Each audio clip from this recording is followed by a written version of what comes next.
at around 12 to 13 years old, I realized that God, the way Christians told me he existed, didn't make sense. Because I realized that an all-powerful, all-good, and omniscient God couldn't really exist in this world. How's he supposed to be all good if there's so much evil that he is actively allowing to happen? Epicurus was a philosopher from ancient Greece that kind of uncovered this entire paradox. And although I didn't know about his philosophy back then, it is precisely this paradox that made me fall out of the trust in Christianity and religion. And a big reason for this is that, the paradox is real, but I'm going to try to solve it this time. The Epicurean Paradox follows certain propositions and then shows how these propositions make it so that an all-powerful, all-knowing, or all-loving God cannot exist simultaneously. Evil exists. The answer is yes. Then the question becomes, can God prevent evil? If not, then God is not all-powerful. If God can prevent evil, then does God know that all this evil exists? If the answer is no, then God is not all-knowing. If yes, then does God want to prevent evil? If the answer is no, then God cannot be all good or all loving, because an all loving or good God would prevent evil. If he can in fact prevent evil, then why is there evil? One Christian might say the answer is to test us. But if God is all knowing, he would have created a world that doesn't make us fail the test, because in the way things are right now, we know precisely how the test turned out, and an all-knowing God must have known it too. And if the answer is Satan, that there's some evil force that makes us do evil stuff, well, then an all-powerful, all-knowing, all-good God could destroy Satan. So it also doesn't work as an excuse. Now, if it is necessary for evil to exist for another reason, then you can ask the question, wait, couldn't God have created a universe without this necessity if he's all-powerful? And if that's the case, then why didn't he?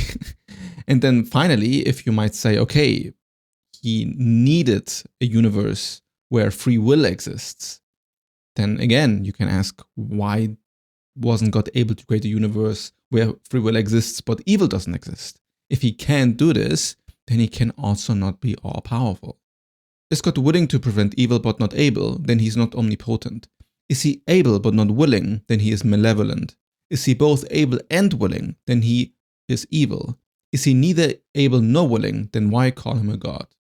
Now, the first assumptions that we should call out here, if we're gonna be honest, is that Epicurus assumes that evil exists, which a lot of people would contest. And I find that you can make a very solid argument for evil not to exist at all, and that it is an entire construct that the human mind has created. And if that's the case, then this entire paradox must seem quite silly in the eyes of God, because from the eyes of God, he knows exactly what he's doing, and this entire perception of evil is more born out of the human ego than some actual absolute truth, which is the first part where people might contend with the paradox, because if evil doesn't exist, then the rest falls flat. But now let's be more concrete, and instead of saying evil, we can just say torture.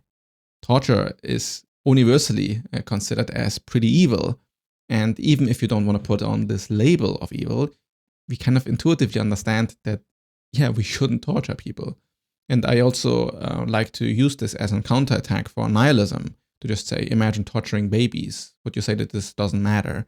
And then to kind of rationalize that this doesn't matter is kind of a cop-out. So you could also just say, can you commit extreme amounts of harm to other people?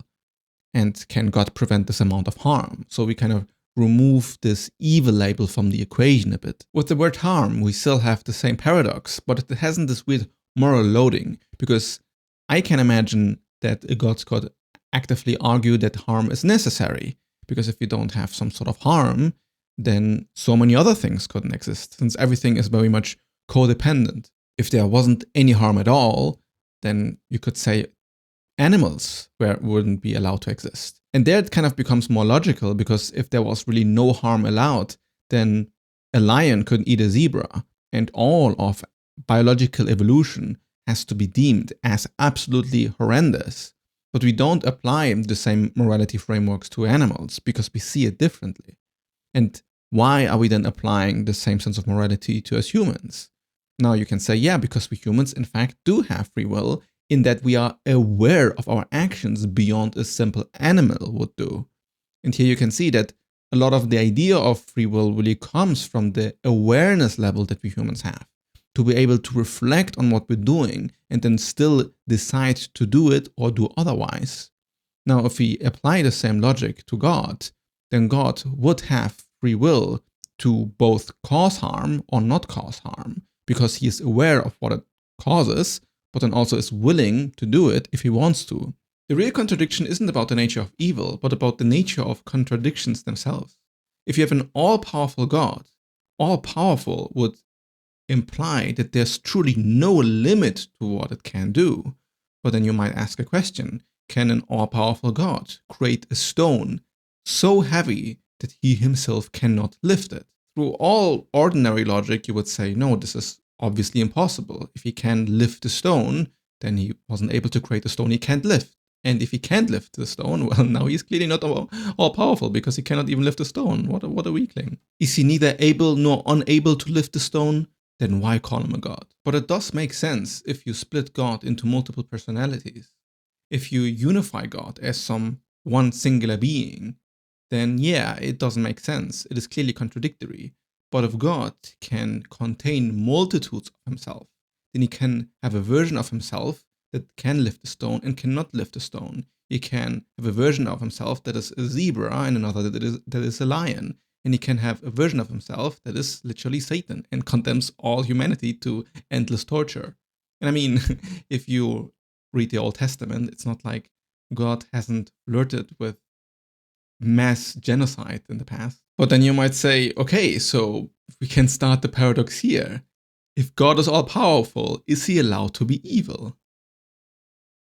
Okay. Not if he's also all good, you might say. But what if all good implies to allow evil to exist? Which brings us back to the classical "it is for free will" answer, which I personally hated when I started to question religions, because I didn't care about free will at all as a kid. But if you don't have free will, can you have an all-powerful God? And in this way, I can imagine a sort of state where you see the potential of the universe moving away from like the classical image of like a bearded man in the sky, but some sort of cosmic entity that is truly all of these characteristics: all-powerful, all-knowing, and all-loving.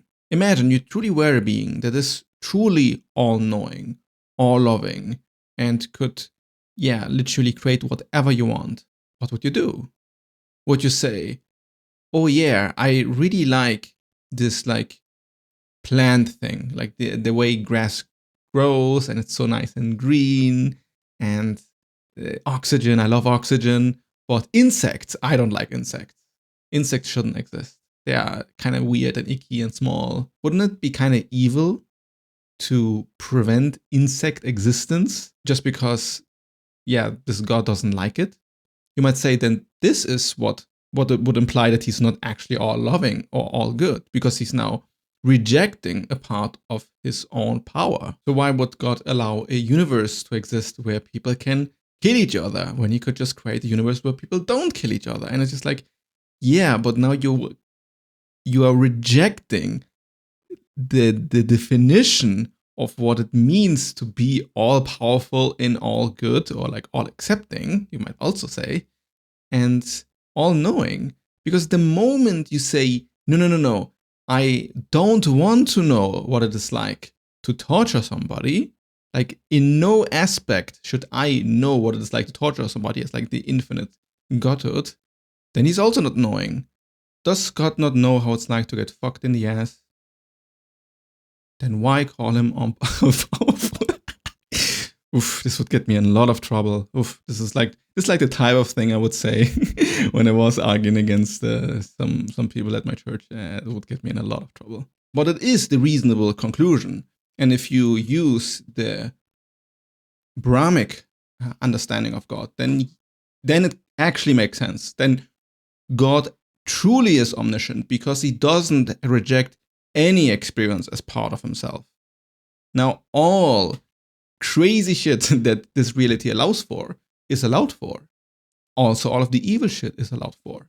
And you might say that true goodness is allowance of absolutely everything.